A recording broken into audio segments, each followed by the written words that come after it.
நேற்று நைட்டு ஒரு சரியான காமெடி நடந்திருக்கு. பூர்ணிமா வந்து பார்த்தீங்கன்னா, அப்படியே குப்பரக்க வந்து விழுந்திருக்காங்க.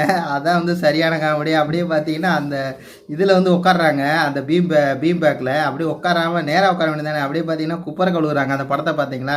குப்பரக்க விழுகுறாங்க. உடனே வந்து விஷ்ணு வந்து, "ஏன் லூசு என்ன இப்படி விழுகுற?" அப்படிங்கிறாரு. உடனே வந்து பார்த்தீங்கன்னா, அவர் கால தொட்டு தூக்குனார் இல்லையா? உடனே அத பார்த்துட்டு அர்ச்சனா சொல்றாங்க, "இங்க பாருங்க எவ்வளோ கேரிங்கா இருக்காரு பார்த்தீங்களா? அவர் உங்க கால தொட்டுலாம் கெஞ்சி கேட்குறாரு."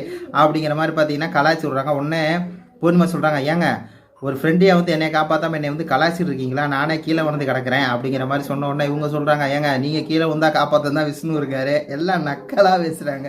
"விஷ்ணு இருக்காரு, நான் விழுந்தா தான் யாருமே இல்ல." அப்படி சொன்ன உடனே பக்கத்துல கூலு, "நீ அப்படி சொல்லாத, நான் இருக்கேன்." அர்ச்சனா கீழ வந்தா கூல் சீசன் தூக்கு வர தள்ளி விடுறதே அவன் தான். அதான் சொல்றாங்க, "நான் கீழ விழுந்துட்டேன்னா விழுந்துட்டியான்னு தான் நீ பாப்ப." அப்படிங்கிற மாரி சொல்லி நல்லா சிரிச்சுருந்தேன். பூர்ணிமா குப்புற விழுந்து, ம். ஏ லூசு லூசுன்னு சொல்லி விஷ்ணு தூக்குறாரு. கேரிங்க பார்த்தீங்களா? உங்கள் காலை பிடிச்சிட்டாரு. பூர்ணிமா காலை பிடிச்சி வந்து கெஞ்சி கேட்குறாராமா. என்னென்னலாம் பாருங்க சொல்கிறாங்க அப்படிங்கிற மாதிரி தான் இருக்குது. இது பற்றி உங்கள் கருத்துக்களை சொல்லுங்கள். நன்றி, வணக்கம்.